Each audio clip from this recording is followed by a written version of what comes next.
And welcome everybody to the second edition of I'd Like to Speak to the Manager. The manager in this case is National League Manager of the Year, Pat Murphy, who last week told us we can call him Skip. So I'm going to call you Skip. I know a lot of people call you Murph.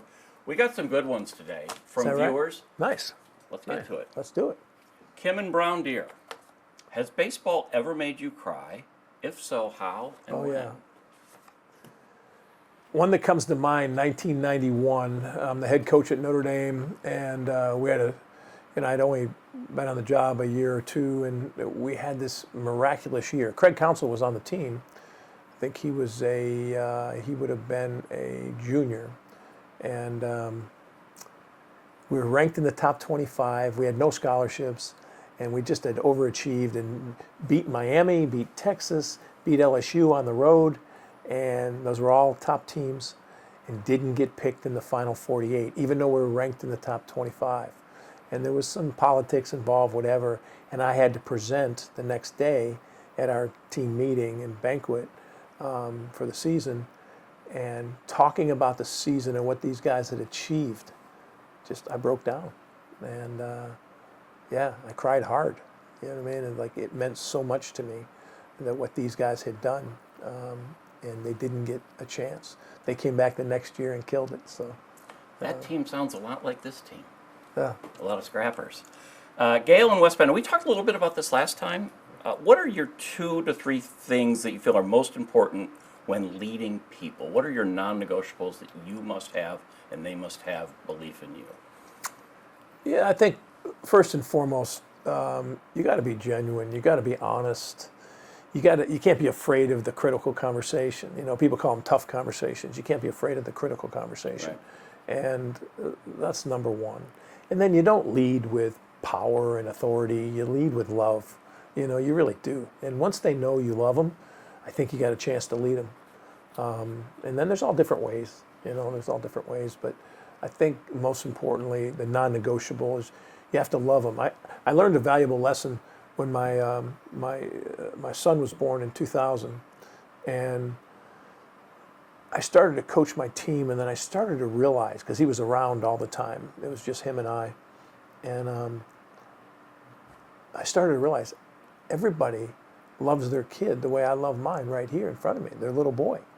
And this little boy, you know, I wouldn't want him treated anything but like gold. So it changed my perspective of how I led people.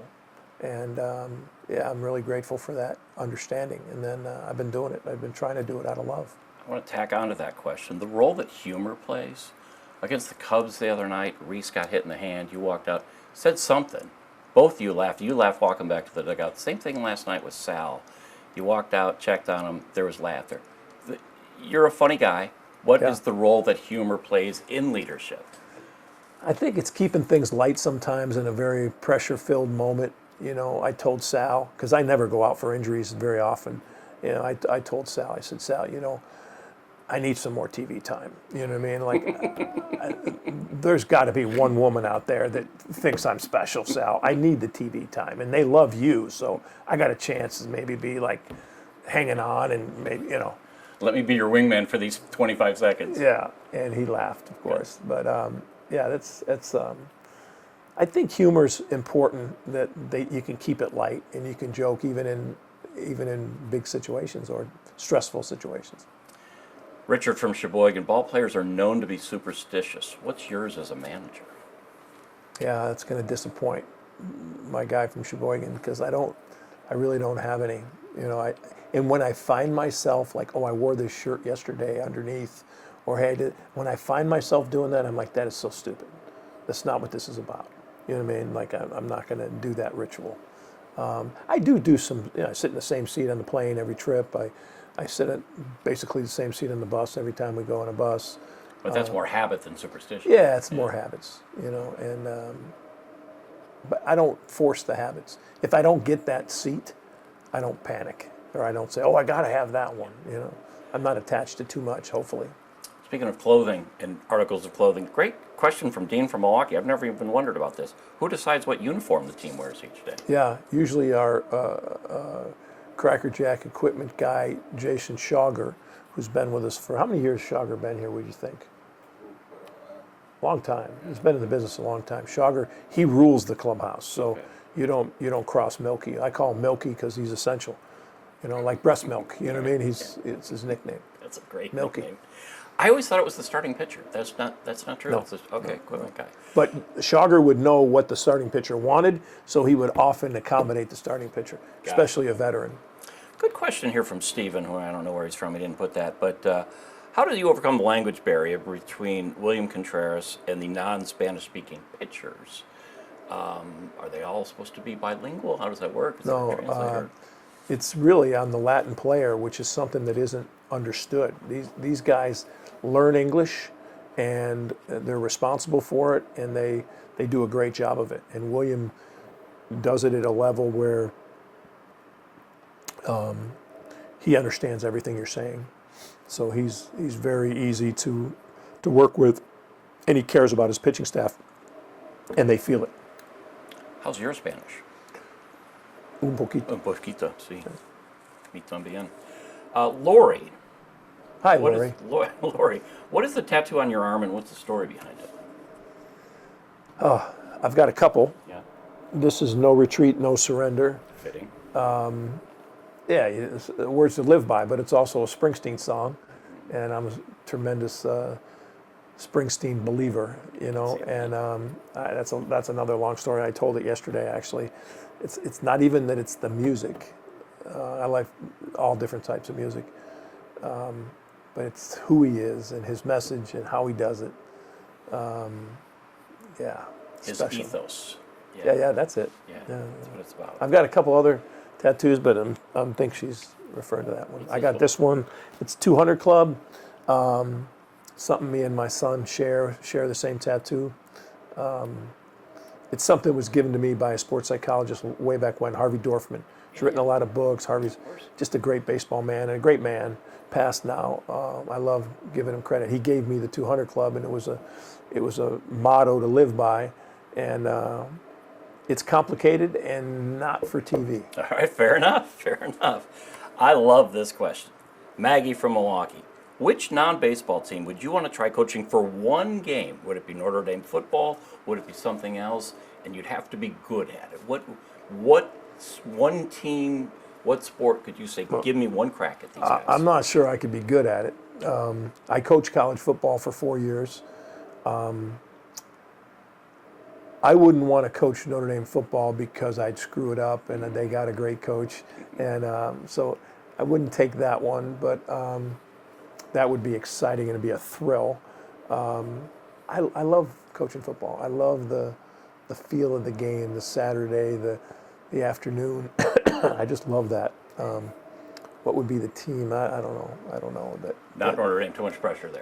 I wouldn't want to screw it up for them. It's not pressure. It's just like they got a great coach, so I don't even want to put myself in those shoes to be worthy of doing that. If they gave me it, I guess that's what she's probably applying. It'd have to be Notre Dame. You played a little ball yourself? Yes. Yeah. Linebacker? Fullback? Yeah, I was a linebacker. Okay. Yeah. Mike from Greenfield, how much impact, and this is funny that Mr. Arnold was right out there, do you have on trades, call-ups, and DFAs? I'm lucky. I'm lucky on, I'm included, that Matt Arnold makes those decisions. And he has a team of people around him that's what they do. They put the team together, and I try to manage it. But they're great enough to include me on that process, and get my opinion and talk through it with me. So I'm lucky. Have you ever had to talk to somebody else saying, no, I need this guy. He is about to break. Yeah, for in sure. a good way. For sure. All right, we got a minute. Saturday. There's going to be lines outside the stadium on Saturday because limited edition. Why are you shaking your head? You had to approve this. Is this your first time seeing this? Yes. I This is. didn't approve it. Please Pat believe Murphy, me. bobblehead. Look, that's a sign that you've made it. I've been in TV 37 years. I don't have a bobblehead. You pushed this away like it was cold spaghetti. You didn't. Yeah, I like cold spaghetti, by the way. Cold pizza, cold spaghetti, anything Italian cold, I'll take it. Is this humbling to you? Is this embarrassing to you? Is this? Yeah, you really you saw me walk in with it, and you're like, "What are we doing?"